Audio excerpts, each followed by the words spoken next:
Welcome back, everyone. If you're someone who loves to learn, communicate effectively, and just really grasp concepts quickly, you are in the exact right place. Today, we're bringing you a super dynamic explainer designed to completely decode everyday English phrases. We're going to take 10 of the absolute most widely used English idioms and break them down visually. That way, you can instantly upgrade your vocabulary. Honestly, there's no fluff here, just the facts, beautifully structured right on screen for maximum retention. Let's get into it. But first, let's be honest for a second. Have you ever felt, a little confused or maybe lost in a conversation when someone uses a phrase that literally makes absolutely no sense? Like someone mentions a random animal or a piece of food or the weather, and you're just left trying to connect the dots while the conversation entirely moves on without you? We have all been there, for sure. But by the end of this visual toolkit, you are going to feel completely empowered to use these expressions naturally and accurately in your everyday communication. Okay, let's dive right into our structured roadmap for today. First up, we'll tackle social connections and secrets. Second, we're looking at work, effort, and action. And third, we'll wrap up with accuracy, luck, and situations. Let's kick things off with Section 1, Social Connections and Secrets. Our very first idiom is break the ice. Now, this means to start a conversation in a social situation and make people feel comfortable. I actually really love the imagery here. It perfectly captures that feeling of walking into a tense, silent, or literally cold room and just kind of chipping away at that freezing awkwardness until everyone finally warms up. Notice how the text here maps out a super relatable scenario for us. Rahul told a funny joke to break the ice at the meeting. You see how the action, telling a joke, is the literal tool Rahul uses to smash that ice and get the meeting flowing smoothly. It's a real game changer in those awkward moments. So where do you actually use this? Well, mentally lock in these exact high-stakes environments. First meetings, parties, group discussions, interviews. Really, anytime you have a group of people who just don't know each other well, someone has to be the one to break the ice. All right, let's shift our energy just a bit. Take a look at this next one. Our idiom here is spill the beans, which simply means to reveal a secret. Let's look at the practical application here. Neha spilled the beans about the surprise birthday party. So the crucial point is that this isn't just about sharing boring information. It's often about an accidental, or maybe a highly exciting, reveal of confidential information or surprises. Basically, if you tell someone about a surprise party before the guest of honor actually arrives, you haven't just spoken, you've officially spilled the beans. Moving right along to Section 2, work, effort, and action. Think of this as your ultimate productivity toolkit. We are putting two food-related idioms head-to-head right here. On one side, we have piece of cake, which means something is very easy to do. On the other side, we have bite off more than you can chew, which means to take on way more work or responsibility than you can handle. We're directly contrasting the relaxing ease of a super simple task against the totally overwhelming stress of severe overcommitment. I absolutely love how this layout breaks things down because it perfectly maps out how to use these in your actual life.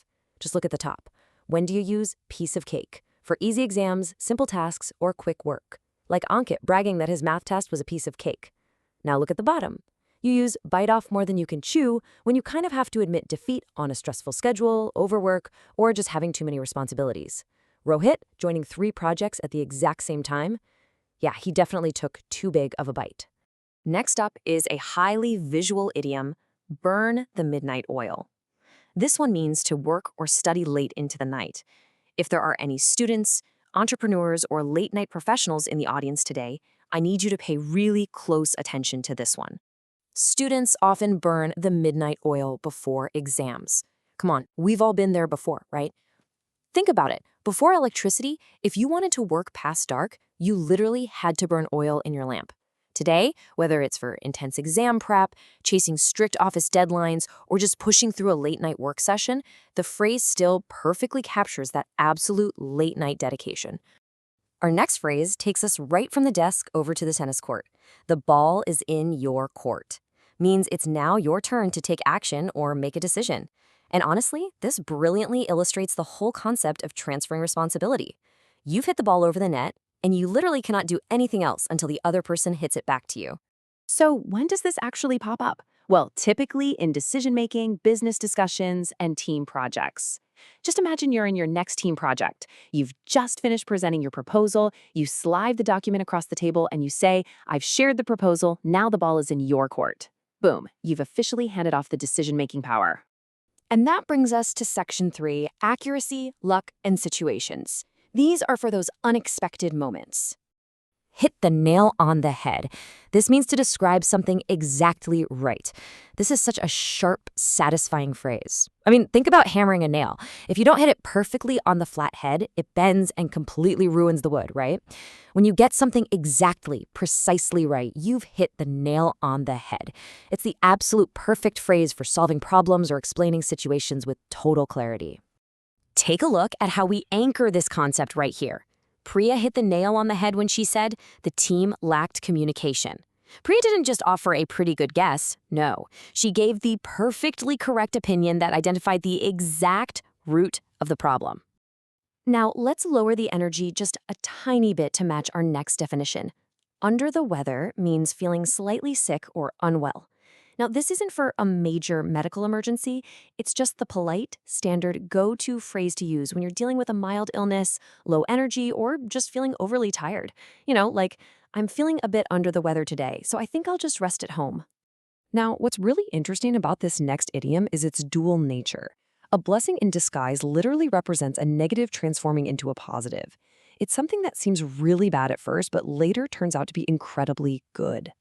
Think of this one like a short, compelling little story. Missing that train was a blessing in disguise because the train was delayed for hours. At first, missing the train feels like a total disaster. It's a hugely frustrating situation. But when you find out it was delayed for hours anyway, that initial bad luck is suddenly revealed to be an unexpected positive outcome. It is a fantastic phrase for describing those weird life lessons. And our final idiom brings a real sense of wonder to the table. Once in a blue moon. This simply means something that happens very rarely. A literal blue moon in astronomy is a super rare event, and we use the phrase to describe our own infrequent activities.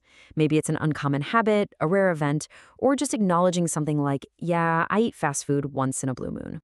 Let's do a super quick, clean recap of this final contextual block just to really lock it into your memory. Hit the nail on the head means exactly right. Under the weather means slightly sick. A blessing in disguise is when bad turns to good, and once in a blue moon means very rarely. Look how simply those massive, complex human experiences can be boiled right down into just a few structured words. It's amazing.